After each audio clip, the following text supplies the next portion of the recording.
Welcome back, everyone, to part 2 of Getting a Deeper Squat, the Simple Fix series. All right, last time we talked a lot about the hips, talked about just hanging out in the bottom of the squat. We're going to talk a little bit about the ankles today. So a lot of people don't understand weightlifting just because we're so caught up all the time in the turnover and driving the bar high up upon us and catching it high and doing these big old fancy movements that we really forget that the joint that actually works and loads the most weight is always going to be that joint that is closest to the ground, the surface area.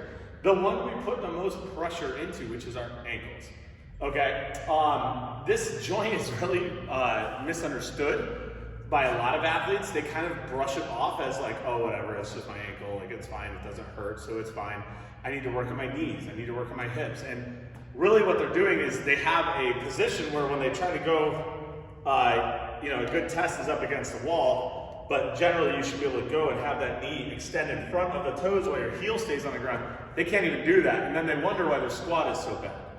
Okay, ankle flexibility and an ankle range of motion is imperative to good weightlifting.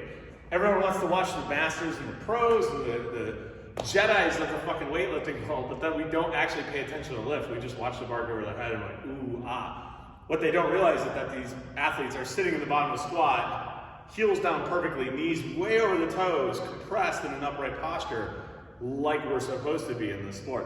So today's episode is going to be all about kind of ankle work. Right now, an ankle also sucks because it's a joint that has a lot of interconnective tissue, a lot of loose bones in there. It doesn't like to give up its glued inness if it's there. So we have to work diligently, okay? And this is definitely one where you need to work on it every day if you actually want good development, even twice a day. And as I said in my last video, I hate warm-ups. I don't like doing them very long. So these ones I enjoy. I can knock out nice and quick. Again, do two times a day. Most athletes that you're gonna work with as a coach or athletes that are yourselves watching this, you guys sit like this at work. Okay, you sit in this posture. So this is always the stuck normalcy, and your body kind of starts to build fascia tissue and glue into it. Or what's even worse, like when I'm sitting at my computer desk, I do like this. This is even worse. Don't do this. Don't do what I do. That really does a number on the ankle's range of motion, putting it in that position and then just leaving it there for hours on end. So we have to undo that. We have to get a full range of motion of this ankle joint. Because again, when we land and we compress, let's say in a snatch, that ankle may load, but we always shift. We need to have the structural stability and ability to actually be in the range of motion we need while under load. So the first one that's super simple you can do all the time is just a simple calf and soleus stretch, which is as simple as literally putting your foot up against the wall at a nice 45-degree angle and then just pushing down, applying light pressure. You're then gonna keep your leg locked out and just lean your torso forward. You'll start to see it. And pull. Feel a good pull on the back of that calf. Now, most people are gonna let it roll out and be lazy. Keeping that ankle in line and the foot in line with the tibia bone is really gonna get a better stretch there. And you just kind of come up, hang out in it, and then relax. It shouldn't be painful. Don't force it. All right, obviously over time, you're gonna wanna get to a position where you can get nice and close, bring your hips into the wall, get super close. If that's too intense, you can go up onto a squat rack like this and just do it from here, all right? Or you can raise your foot up and kind of shift forward, get some knee bend. That's a nice simple stretch you can do multiple times throughout the day. Really no excuse to do it. A little bit more aggressive play on that is a weighted force stretch of the ankle. So what you can do is you can grab a kettlebell like this, and you can put your foot up, and again, we're trying to keep the heel down the whole time and get this range of motion and stretch this ankle so you can utilize a weight to kind of passively push down on the joint.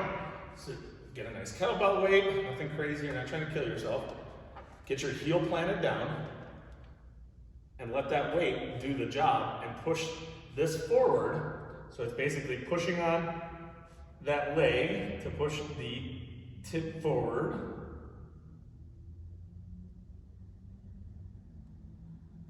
And we're gonna get a nice big stretch in that back. The heel's gotta stay down. If you're going like this, you're probably gonna actually hurt yourself. Keep the heel down and come back. Relax it, let it breathe a little bit. And go back into that stretch. Again, don't let it roll out. Keep everything tracking nice along itself. Let that weight do the work. Don't force it, let it fall and slide into its position. So that's another good one. One that I generally do just in warm-ups is really just ankle circles, okay? From the time when we were kids doing wrist rolls, arm circles, all that, we kind of neglect these things again. So just sitting there and getting good range of motion in your foot, trying to draw some circles and go the opposite way.